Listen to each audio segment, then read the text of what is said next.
Biz bugün burada Anadolu'nun vatan, millet ve ümmet sevdalısı gönüllü kuruluşları olarak LGBT propaganda ve dayatmalarına karşı farkındalık oluşturmak, ailemize, gençliğimize ve çocuklarımıza yapılan ve yapılacak her türlü sapkın saldırıya karşı din, dil, ırk, mezhep, siyasi görüş, ideoloji gözetmeden bir olduğumuzu, beraber olduğumuzu ve dimdik ayakta olduğumuzu haykırmak için toplandık.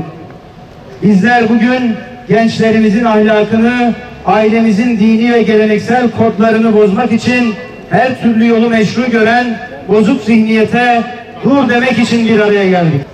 Bu sapkın lobinin desteğini almak isteyen birçok şirket, siyasetçi ve aynı şer odaklarının taşeronluğunu üstlenmiş bazı sözde sivil toplum örgütleri bu üst aklın tüm emirlerini yerine getirmektedir. Bazı siyasetçiler bu odaklardan ve lobilerden ekonomik ve siyasi destek almak için iktidara geldiklerinde onların istedikleri tüm yasal düzenlemeleri yapacaklarını vaat etmektedirler. Zaten sosyal medya başta olmak üzere tüm medya üst akıl tarafından sapkın lobinin emrine verilmiş durumdadır.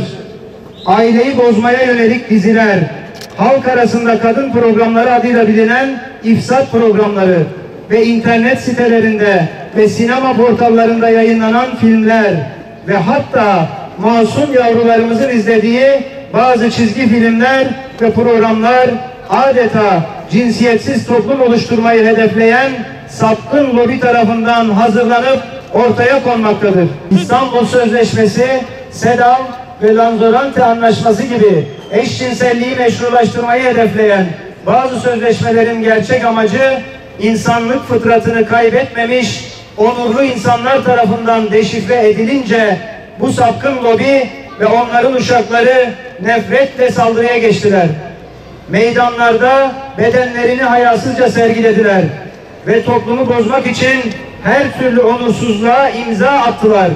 Gösterilerinde ağza alınmayacak seviyesiz sloganlar ve pankartlarla açıkça inancımıza, kültürümüze, gelenek ve göreneklerimize, kısacası bizi biz yapan tüm değerlerimize saldırarak Müslüman Anadolu insanının sinir uçlarıyla oynadılar. Toplumsal cinsiyet adıyla cinsiyetsiz bir toplum kurmaya çalışan küresel üst akıl bugün de toplumsal fırsat eşitliği gibi kulağa hoş gelen isimlerle sapkın düşünce ve emellerini kamufle etmeye çalışmakta, ailemizi ve çocuklarımızı hedef almaktadır. Bizler bugün Gazi şehrin evlatları olarak 6317 şehidimizin aziz hatıralarının önünde tüm bu şer odaklarına sesleniyoruz. Ailemizi de evlatlarımızı da size yem etmeyeceğiz. Kitab-ı Kerim'de Yüce Allah şöyle buyuruyor: Ey insanlar!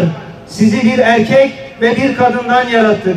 Tanışasınız diye sizi kavim ve kabilelere ayırdık. Allah katında en değerli olanınız, ona karşı itaatsizlikten en fazla sakınanınızdır. Cinsiyet bizler için sapıklık ve alçaklık aracı değil, tanışma ve takvaya ulaşma vesilesidir. Kadın ve erkek de birbirine rakip değil, refiktir. Son 50 yılda dünya genelinde 70 milyona yakın insanı size özgürlük ve demokrasi getiriyoruz diyerek katleden zihniyet bugün de ailemizi ve çocuklarımızı elimizden almak için toplumsal cinsiyet eşitliği, toplumsal cinsiyet adaleti gibi süslü ifadeler kullanmaktadır. Kirli emelleriyle insanlığı, aileleri, en önemlisi de masum çocukları zehirleyen ve bunu özgürlük, eşitlik, adalet benzeri süslü kelimelerle dünyanın tüm uluslarına empoze etmeye çalışan şer odaklarına dur demek, hiç olmazsa bu konuda farkındalık oluşturmak onurlu her insanın görevidir. Süslü yalanlarla, parayla, sinemayla, sanatla, medyayla ve kulağa hoş gelen birçok söylemle bizi bir kez daha aldatmaya çalışan, gerçekte ise yaşlı dünya bu kadar nüfusu kaldırmıyor diyen ve dünya nüfusunu azaltmak için fıtratı bozup cinsiyeti ortadan kaldırmaya çalışan üstüncü şer odaklarına, dünyanın tüm onurlu insanları adına sesleniyoruz. Artık masum dünyamızın ve insanlığın yakasından düşün. Türkiye'mizin ferasetli toplumu tarafından sobelendiniz. Evet, tek dünya devleti, tek dünya vatandaşı, tek dünya cinsiyeti gibi düşünceleri hayata geçirmek isteyen gizli dünya devletinin gizli yöneticileri ve onların gönüllü ya da şuursuz uşaklığını yapan şer hizmetkarlarına sesleniyoruz. Artık sizi tanıyoruz, deşifre oldunuz. Sizi toplumsal cinsiyet övgülerinizle tanıyoruz. Sizi ailesine ve nesline sahip çıkan gerçek onurlu insanlara nefret söylemi yakıştırmanızla tanıyoruz. Sizi LGBT komisyonları kurmanızla tanıyoruz. Sizi Soros'tan, Rothschild'den ve benzerlerinden beslenmenizle tanıyoruz. Sizi Siyonizme ve emperyalizme uşaklık edişinizle tanıyoruz. Artık yalanlarınıza karnımız tok. Artık bizi kandıramayacak, bizi bozamayacak, sımsıkı sarıldığımız ailemizi ve çocuklarımızı elimizden alamayacaksınız.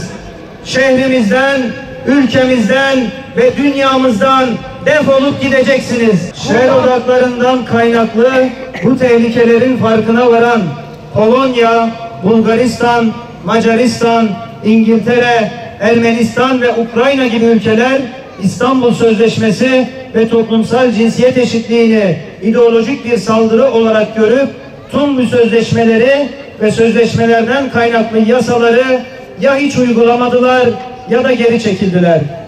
Son olarak Rusya Devlet Başkanı Putin, LGBT benzeri çalışmaların ve lobilerin ülkenin toplumsal yapısına yıkıcı zarar verdiği için yasal düzenlemelerle gereğinin yapılacağını ilan etti. Toplumun köküne dinamit koyan bu tür sözleşmeler ve yasalar ile ilgili ülkemizde de yetkililer tarafından gereken yapılmalıdır. İstanbul Sözleşmesi'nin iptal edilmesi bu bağlamda önemli bir adımdır.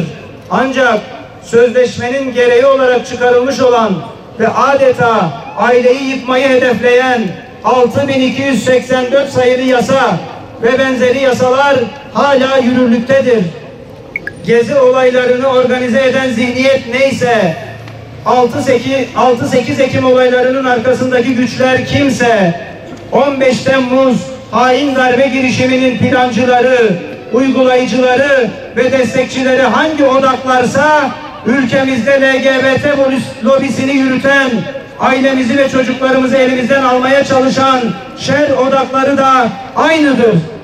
Yöneticilerimiz artık bunun farkına varmalı, bu hususta halkın talebini dikkate almalı ve bir an önce bu ve benzeri şer odaklarına gerekli cevap verilmelidir.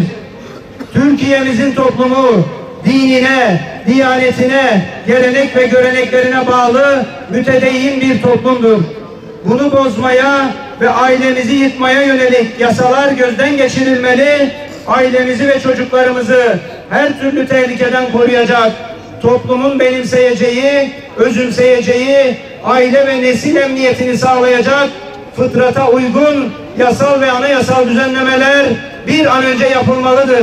Bu lobileri fonlayan uluslararası vakıflarla ve ülkemizdeki uzantılarıyla ilgili gerekli tedbirler derhal alınmalıdır.